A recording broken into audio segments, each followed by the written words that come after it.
and we are on John Smith and Pocahontas. Voices from America. Princess Pocahontas risked the beating out of her own brains to save mine. Not only that, but she had won over her father.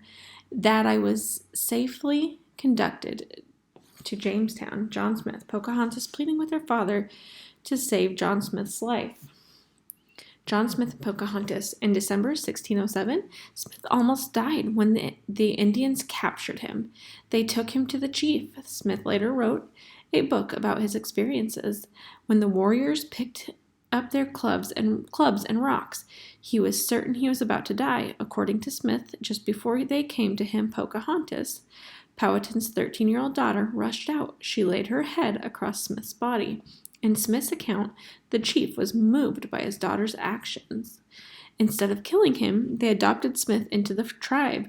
He returned to Jamestown with not only his life, he had also won out the friendship of the chief. Pocahontas did more than save John Smith's life. Over the next few years, she helped save the colony. She brought food to the colonists. She also helped the newcomers trade for goods with her people. She warned the settlers about raids the Powhatans planned against them. They were able to prepare themselves for battle because of her early warning. A deadly time. The Powhatans released Smith in January 1608. When he returned to Jamestown, he found a group of cold and hungry settlers. Smith was a great leader, but the colonists still faced many challenges. Remarkably, on the same day he returned, a ship from England sailed up the river. It carried about 100 new settlers, along with food and supplies. The colony's bad luck continued, however. A few days later, a fire broke out in the village, destroying most of it. When the settlers rebuilt the village, Smith went back to the Powhatan to trade for food. The Native Americans and the settlers also exchanged hostages as a way of keeping the peace. Still, the weakened settlers continued to die. By spring, only 38 were left. Most had died of starvation or illness. Soon after the settlers arrived, a fire burned down houses inside of the walls of the fort. Meet Tom Savage. Tom Savage was a 13-year-old orphan in England. In 1608, he talked his way onto Captain Newport's ship that was sailing for Jamestown. The captain liked the boy. He took him on as an indentured servant. That meant that Tom would have to work for Newport for 7 years to pay for his passage to America. In Jamestown, Tom expected to work as a field hand for Newport.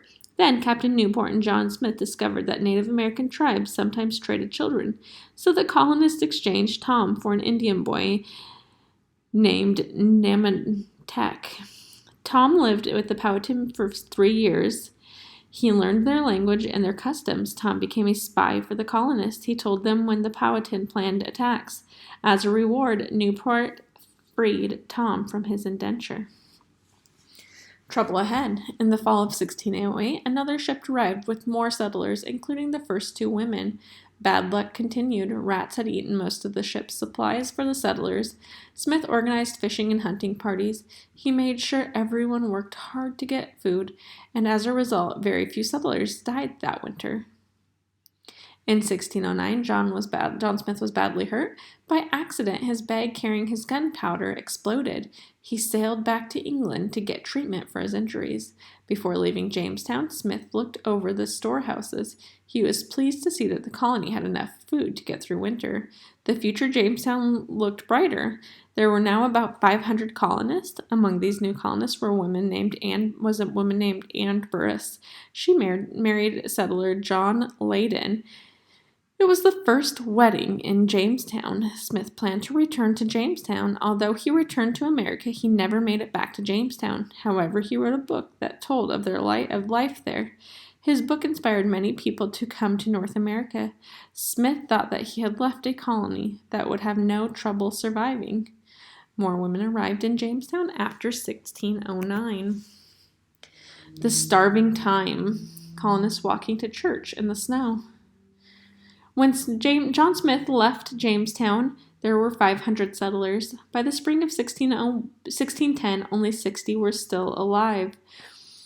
What could have happened in such a short time? How did the settlers die? The Powhatan had become more and more angry with the settlers for taking their land. With Smith gone, they decided to try to wipe out the colony. they would starve the colonists. They killed off the wild game around Jamestown that the colonists hunted for meat. They surrounded the village. The colonists could not leave to hunt or fish. Quickly, they went through their storehouse of food. Then they ate their cattle and goats. Next, they ate their dogs, and finally, rats and mice. The colonists starved and died through that long, terrible winter. By spring, the few who were left were ready to leave the colony. Jamestown seemed to be finished at last. The colonists called the winter of 1609 to 1610 the starving time. A new beginning. In late spring of 1610, a single ship sailed into Jamestown harbor. Passengers and crew were shocked by what they found. The few remaining settlers were eager to leave. They packed up what little of value they had and climbed aboard the ship, ready to return to England. Was this finally the end of Jamestown? As the ship began to sail down the James River, 3 more English ships appeared. They were bringing more colonists, some soldiers, and food and supplies to the colony. The new governor, Lord Thomas de la Warr, for whom the state of Delaware was named, was aboard. He ordered the fleeing colonists to turn around and go back to Jamestown. De la Warr took charge of the colony. He set out to change the way the colony was run. He put the new settlers to work immediately. The colony now tried harder to get along with the Powhatan. For several years, the two groups were able to live together in peace. Jamestown would survive. But how would the settlers earn money? Royal Governor Lord de la Warr arrives in Jamestown.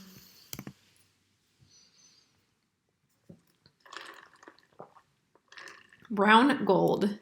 By now, everyone knew that no gold or silver was to be found in the Virginia colony. The colonists needed to find some other way to make money. One of the settlers, John Rolfe, had an idea. Smoking tobacco had become popular in Europe. Tobacco grew wild in the Virginia colony, but it tasted harsh and bitter. Rolfe began experimenting with tobacco plants. After many tries, Rolfe grew a plant that had a sweet taste. In 1614, he sent the first of the new tobacco to England. The people loved it. Jamestown had a future. By 1616, the colony was sending more than 2,000 pounds of tobacco to Europe. Everyone rushed to grow tobacco. Many colonists stopped growing food crop to plant their land with tobacco. They even planted along the streets of the town. The governor insisted that everyone grow at least some corn, otherwise the colony would go hungry. At least the colonists had a way to make money. For the first time, they were working hard. Maybe the colony would make it after all. Tobacco farming made the colonists profitable. Profitable, what does that mean? They're making money, growing something and selling it. So profitable means that they're able to make money off of it. John Rolfe and Pocahontas. Because of tobacco, John Rolfe became one of the most famous colonists. He is also remembered for another reason. He married Pocahontas, daughter of the Powhatan chief. One day, Pocahontas was visiting friends when the settlers kidnapped her. The Powhatan and the settlers were not getting along. The colonists hoped to trade Pocahontas for peace with the Indians. Chief Powhatan did not reply to this offer for 3 months. During this time, the colonists treated Pocahontas well. She learned English. She learned the manners from a proper Englishwoman. She became a Christian and was given the name of Rebecca. She felt at home with the settlers. Pocahontas met the tobacco planter John Rolfe. The two fell in love. Rolfe wrote a letter to the governor asking to marry her. Pocahontas also asked Powhatan. Both men agreed. The wedding was held in April 1614 in the church in Jamestown. Pocahontas' father did not come, but her uncle, an important chief, came to the ceremony. The wedding of Pocahontas and John Rolfe. Voices from America. It is Pocahontas to whom my hearty and best thoughts are, and have been for a long time. John Rolfe in a letter to the governor. The Peace of Pocahontas. Rolfe and Pocahontas had a baby boy, Thomas. The young family went to England on a visit. They went to attract new settlers to the colony and to help tobacco sales. People became very interested in Pocahontas. She was known as Lady Rebecca.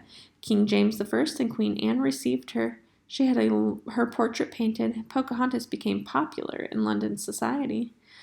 While in England, Pocahontas became ill. Just as the young family was ready to return to Virginia in 1617, Pocahontas died. She was only 22. John Rolfe, alone and sad, returned to Virginia.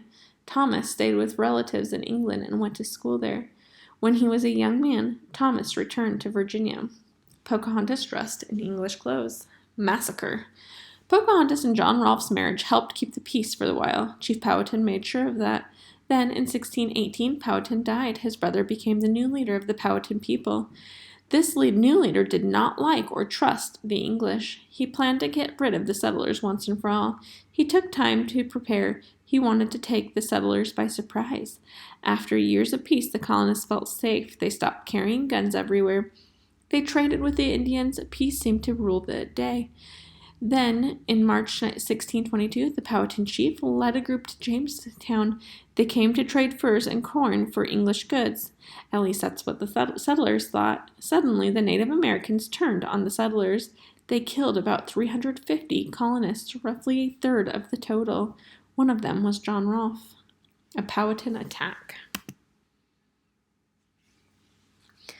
The Native Americans are defeated. The massacre of 1622 was another setback for Jamestown. It also marked the beginning of the end for the Native Americans. The colonists armed themselves. They started regular attacks on the Indians. They destroyed crops and burned Indian villages.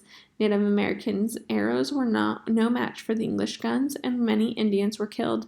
They learned that the colonists could not be beaten. After the massacre, the colonists began to attack the Indians. Voices from America. We may now, by right of war and law of nations, invade the country and destroy them who sought to destroy us. Edward Waterhouse, a settler. The Virginia colony grows. Few people in England wanted to move to the Virginia colony in its early years. They had heard of the sickness, the unfriendly Indians, and the starvation.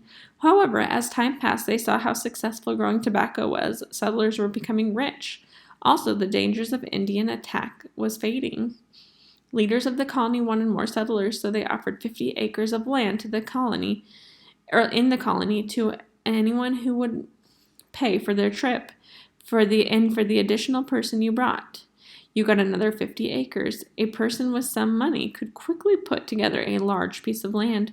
For many, this was a great opportunity. The Virginia colony began to attract more settlers. In 1619, more than 1,000 settlers came to Virginia.